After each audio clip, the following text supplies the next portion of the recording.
Yeah. Late night.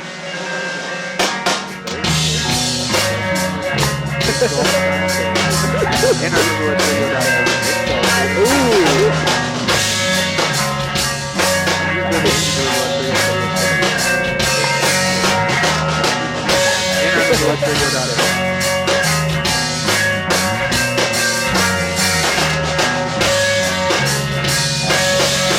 What's your name? Yep, my name is John Sacha. I play bass guitar in the Reptilian. The Reptilian. Cool.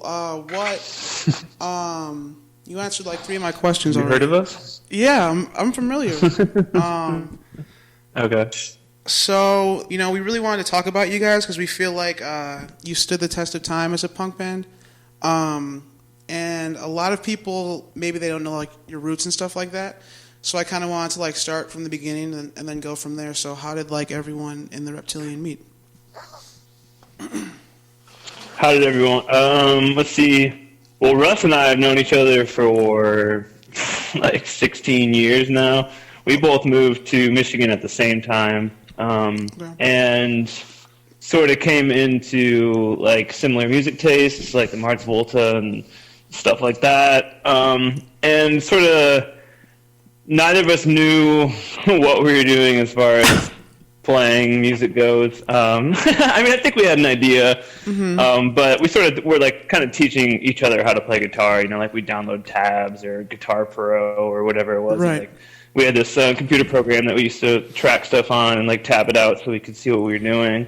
And so that was sort of how Russ and I met. We had a band together in high school, and then we both ended up moving up to Kalamazoo at the same time, but we weren't playing music at that time. There was like a year or so where we knew each other, but we weren't still playing music together. Okay. And then I met Dan. Dan is a year younger than us. I met him sort of in between my first and second year of college, and it was back home where we're all from in like the west side of Michigan. And actually, I met him at a party. This story is always fun. I met him at a party, and I was playing guitar downstairs with one of my friends, and that guy was playing drums. And this dude, this guy who's sort of notorious for just like getting up and wandering off and doing his own thing, is a friend of ours named Craig. And like, so in the middle of the song we're playing, he kind of gets up and just walks away. And I was like, all right, well, that's that. And so I kind of kept playing just because I was enjoying myself. And Dan walks downstairs, sits on the drum set, and starts playing. And we played together for like, I don't know, 45 minutes or an hour without even saying anything to each other. What? And then we sort of stopped. And That's crazy. Sort of stopped and got done. And then we introduced ourselves. Yeah, I didn't even know his name at the time. Wow. That's how Dan and I met. Yeah, so that's sort of like the Hollywood tale how we met. Okay, cool.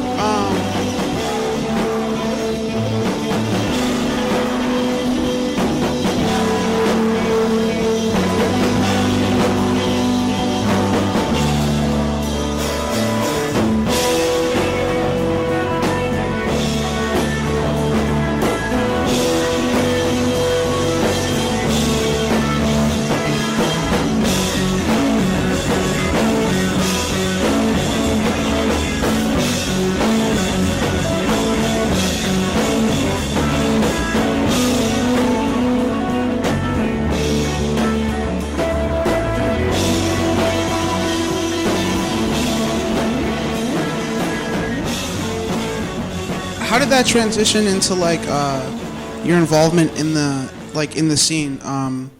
What happened that got you involved in the punk rock scene?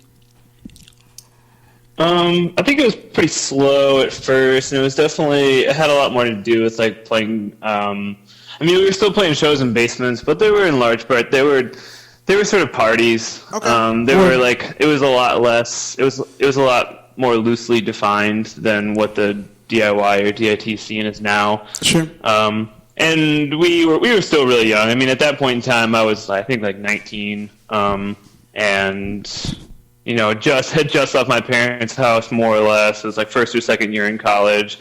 Didn't have a whole lot of direction. I think the band was just sort of something to experiment with at first. Okay. It was a pretty slow move into like what the DIT scene is now. And I mean, right. had a lot to do with other people that are in Kalamazoo that live here that take it really seriously, and it had also had a lot to do with Russ and Dan helping out touring bands that would come through. Tell us about like the bands that you you played with earlier on, like Native and Line of the North, and like maybe like Mans even too. Was there like a small group of like bands that were kind of like playing a lot in the region at that time? Yeah, I still remember seeing. I saw Native play the first time at the DAC up in Grand Rapids. Like, man, that had to have been like. So like Reptilian started playing November of 2007, and I think I saw Native play like maybe like a month or two before that. And they had this part in one of their songs where it was just Nick playing the drums, and then they had they brought out this piece of cardboard and laid it down in front of everybody in the middle of the crowd and just all started dancing on it.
That was it.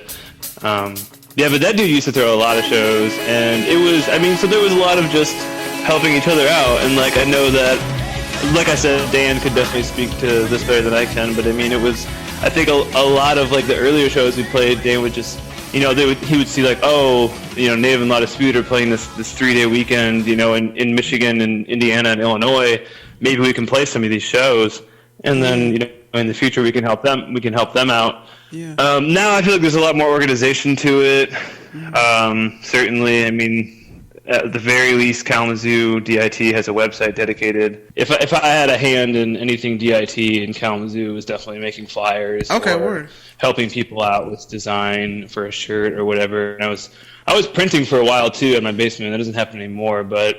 Definitely in regards to the Reptilians merchandise, that was like for a while that was all me. Nice. And That's cool. I certainly had other friends help me out, but like I learned how to screen print and use like Adobe programs because we needed merchandise. Definitely. So that all came together just like that. Especially given the size of Kalamazoo, and I think that sort of ends up playing to its advantage, sort of unexpectedly, just because there is such a tight network of people, and I think there are certainly moments where it is exclusive, and like that is going to happen no matter what scene you're a part of. Yeah. And I think everybody kind of despises those moments and sort of tries to avoid them. Mm-hmm. But I think in large part, Kalamazoo is pretty inclusive, and especially when it comes to inviting young people to come in and sort of. I guess to talk about torches again, to pass the torch on and have to have them, start booking shows and like they'll come to a show at Casamana and be like, oh, okay, I see they're really adamant about keeping people on the back, and they're really adamant about people, if they show up with beer, then they should have money to donate, and they very much, they're wise about. Opening band is a local band, 2 touring bands in the middle, and then the closing band is another local band, and then they're good about like starting it on time. And so just trying to sort of, those are just logistic things really, but they make a big difference. Yeah, in the long and but to see other people sort of catch on to that, that's really it's really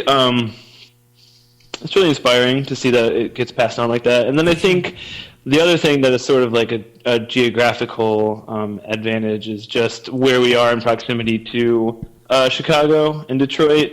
And Right. Yeah, I think we sit pretty central in some ways for the Midwest. We're on the way to a lot of different things, and so I believe that helps a lot.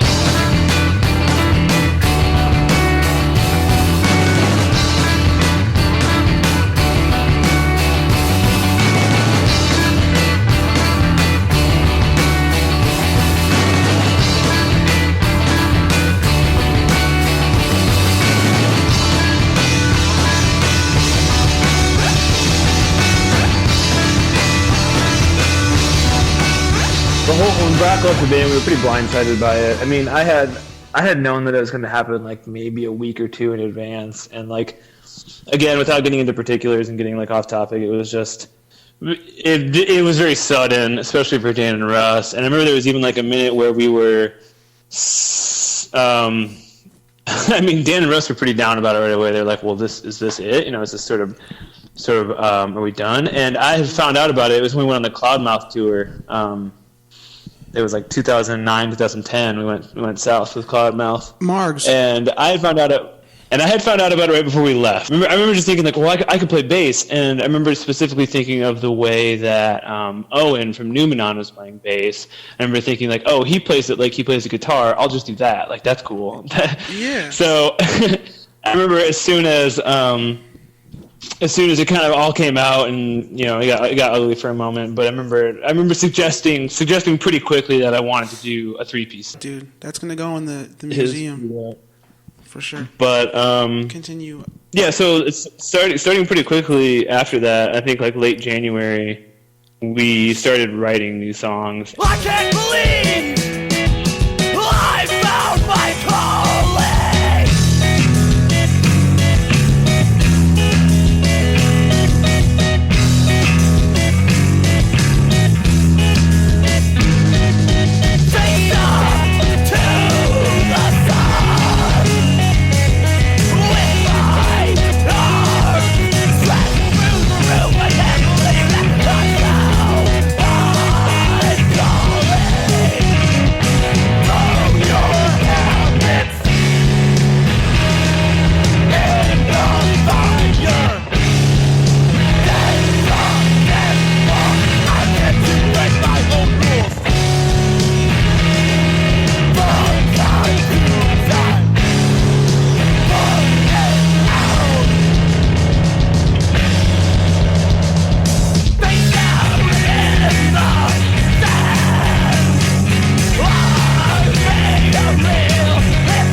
The show they played really well that weekend, or might have been the middle of the week. Tell us about what exactly, what you've done with that band in terms of releasing and like touring wise.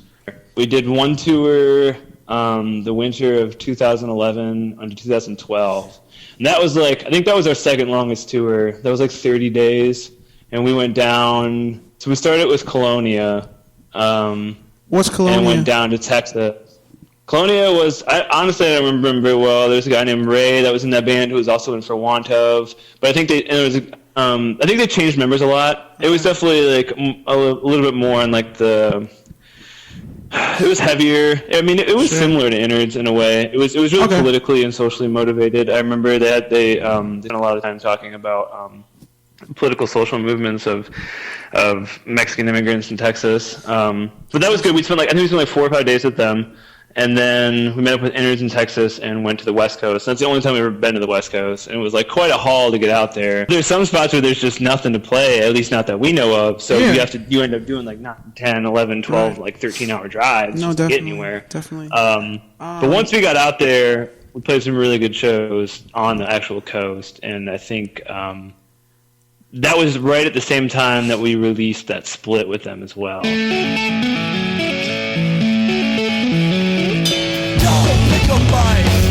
All of your friends, only life.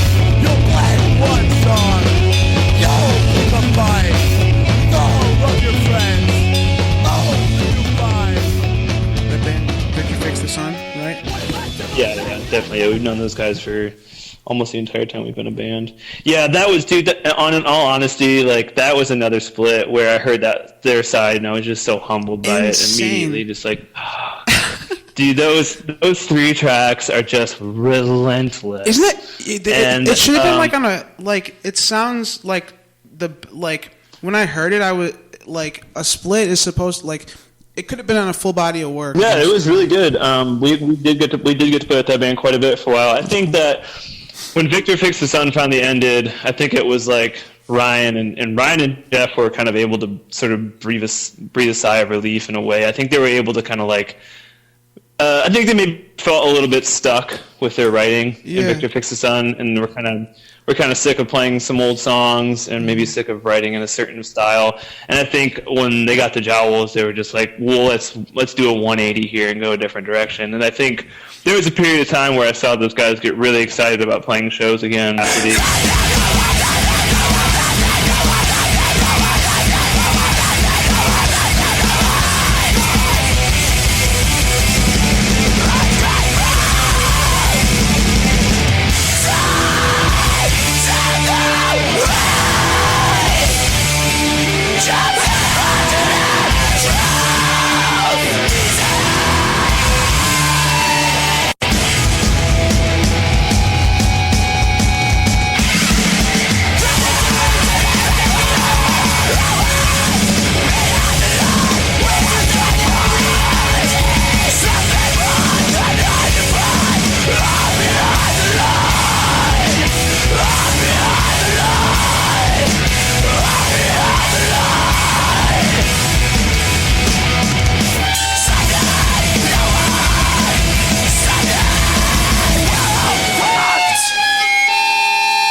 Shouts out to John's brother.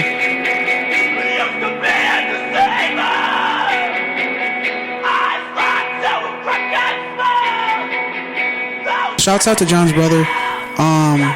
Yeah. Also, shouts out to GHS Strings. You guys are endorsed, right? Don't you have an endorsement by GHS Strings? Oh, we did for a minute. There was like a year, which is something that Victor Fix the Sun sort of helped us out with. And I never really got around to renewing it or talking to them. It was nice though. For a while, they were really easy to work with. And see, Native never had that shit. So look at that. I don't know. You know, you don't think they had any endorsements? Maybe, you know, I don't know. They might have. They all had really slicked hair at some times. Maybe they had like a Murphy's, or you know, they were holding it down though. Their hair was shiny. It inspired Josh. That was cool though. I want a GHS endorsement too, by the way. So if you get that, we should. Yeah, that'd be cool. They should endorse Bottomed Out. That'd be sweet. Maybe. Cool. I have a few more questions for you. NPass, man. What the fuck? NPass. You guys totally flipped your sound for NPaths. I mean, did we? Dude, it's funny because I'm being difficult. I know, but I just feel like it's more intense. And it's like a more it is. I feel like it's more, it's just different. What was like how'd you guys approach writing that record? Well, we definitely did approach it very differently. I guess before like diving into it, I do think that it is a departure, and it was a very conscious departure for us. But I think if you listen to that album, it's definitely still the same band. Like you can tell that there's I feel like you can see the trajectory in like the sort of the 3 albums as a 3-piece. But I think so I guess to backtrack, before we started writing that record, in like the end of 2014, we had started writing new songs, and it was maybe 3 or 4 songs, and like we were kind of like weren't really playing them live yet. And then I left. Well, okay, so we were playing shows a lot still, so the songs didn't really coalesce. Like we had parts of songs, we had like 1 or 2 finished ones, but I think we never really we didn't really we weren't very consistent about writing the new songs. And so I left for a month because at the time my partner was living in Cambodia, and I visited her there. And when we came back, or when I came back, we sort of got back into writing again. And we're playing like a couple of these songs that we had, and we're like, man, it's just these songs kind of suck. Like, we're not really feeling these. They're sort of disjointed, and so we scrapped them. And starting in like February or January of 2015, we started writing Empath.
And they do it really well. And that was something else that we wanted to keep in mind for writing this record. And I hope we achieved it to some degree. It was a little more of a patient record. Yeah. How do you feel? I think that we were also. Go ahead. I was just gonna say that. Okay. Well. Man, some things never change. Colin is really old, and he's balding. And do you think that plays a big part of the dynamics? Like if, like he. I think that has nothing to do with it. I think you know that. It's a loaded question. No, I'm just. Go continue. He would play in his boxer sometimes live, and that's what I imagined when you started speaking, because I was like, I haven't heard this band in a long time, And when I saw them, he was like doing some like Fruit of the Loom shit. But that's neither here or there. So I think another part of that band and Cloudmouth that we sort of carried over was they spent a lot more time singing and yelling than they did screaming, and it also played directly into the dynamics of each song and the overall dynamics of the record. And I think we tried to experiment with that a little bit more on Empaths.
Fuck Arkansas and fuck YouTube. Like, what the fuck are you guys doing to our children, man? I used to be able to watch native videos like every day, and now there's like I can't watch anything without an advertisement for like Axe body wash. You know, this world's messed up. Other messed up shit going on in the world right now. How do you feel about the state of like art spaces, collectives, houses, venues, and what the fucking FBI is doing in terms of like raiding the spaces and like shooting everyone and shit like that? What, are they shooting people? No, I don't think so, but I heard. Jeez. To be honest with you, I really don't know a lot about this. I should know more about it, but I think it's super recent. In all honesty, I think that it will pass. I think that. I mean, that's not. I don't mean to downplay the seriousness of it, because it probably is very serious. But I think that it's one of the things where, like, So DIY is very much like has that spirit of punk, so that DIT attitude of like, where there's a will, there's a way, so to speak. And I think that it works like a weed, man, like in the most beautiful way. Like I think that. Did you see what happened to the website Do DIY though? You know that website that's been around? They took every. John, they took every like single location, like how you would go on Do DIY and like every state would have every venue for every city. It's all gone, and the dude was like hacked by like government agents and shit. Like, I guess what's the aim with that? Why are they targeting these spaces? I think it's because they think that like we're all terrorists. To try to target these spaces and harass people or shut them down is really I think it just speaks to the sort of ignorant nature. Well, no, definitely the ignorant nature of movements like alt-right, etc. Is like because these are really very much like spaces of unity. I mean, if they're done right, they're very much spaces of unity and sort of hope and love and celebration, and they're not. I mean, it's just there are places where people get to feel safe around the world because there's so many marginalized people in this country that are like, for good reason, really scared of their existence in this country, and to shut down those spaces is really just it has to be born out of ignorance and fear and hate, and it's just sad. Those spaces like influenced you. What do you think that playing at these houses and like seeing the community, how do you feel like that affected you personally? Well, I mean, in a lot of ways. I think it did a lot to educate me in regards to what it means to have a safe space, and then also what it means to know like what sort of space I take up as a straight cis white guy, and I have obviously a lot of privilege, but then I think that it also is. But you also kind of look Mexican. Yeah, is that what you want to talk about? Well, like you and I are brothers, whereas like Russ, man, like you need to start tanning, dude, like soon. I'm sure that there have been instances in the past where people have mistaken me of being of a different ethnicity. I thought you were fully black when I first met you. Like you just kind of had that mentality, like the hood, like kind of like you. I think you had a flag hanging out like your back pocket. Like I thought you were like. Oh yeah, that's never happened. I think regardless, what the DIY spaces have done for me is it's really very humbling, and it really reminds me that I need to sort of to shut my mouth and listen, and to be aware of the space that I'm taking up, and to promote much more universal ideas of violence and unity, and I really am. I hope that the little bit that I do to contribute to it and to mind my privilege, I hope that it is a positive impact. I think if we have this platform and we have this voice, then I think it is really sort of an irresponsible, sort of ignorant thing to not speak out about it, at least in regards to what we know about it.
I think that, like I was saying earlier about having a voice and a platform, I think that it's sort of become pretty obvious, at least for myself, that as far as content goes in the future, like I think that I would be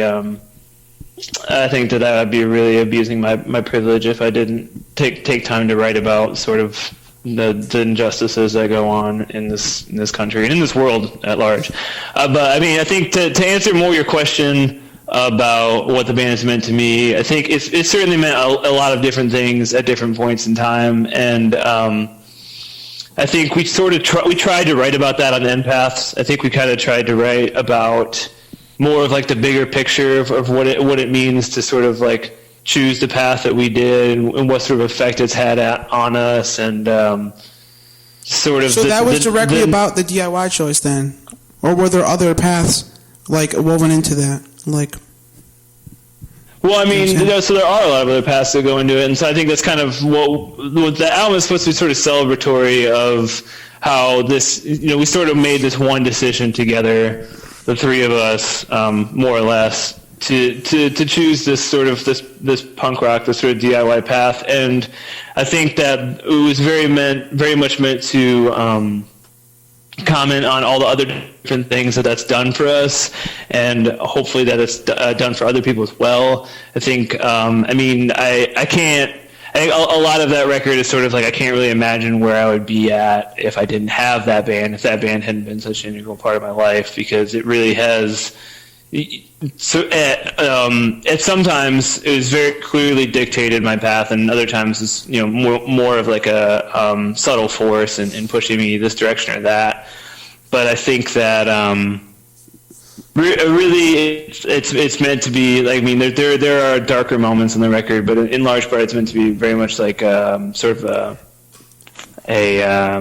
it's just a moment of reflection and being able to be thankful for like all the opportunities that we've had and the people that we've been able to meet, and sort of like what it's done for us as far as, because there's been times where it's as simple as having Dan and Russ around to be supportive, to be friends that sort of help you when you're going through a rough time or whatever it might be, and to just, I think that it has been like a long sort of evolution in being able to be honest with each other, and very much being able to rely on each other, and so like, I mean, that obviously manifests itself in writing and playing music, but I think beyond that it sort of manifests itself in what kind of people we are and how we talk to each other and how we talk to other people in this world, which is, like I said earlier, like sort of the idea of that record.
Sacha interview. That was really fun. Go buy the Reptilians record, the new record they dropped, Empaths, and go peep that music video. It's literally going to drop tomorrow, and today is Tuesday. Big ups the Reptilian. Big ups John's cousin. Big ups anybody who has a cowboy hat. Big ups anybody who doesn't. And we'll see you next time.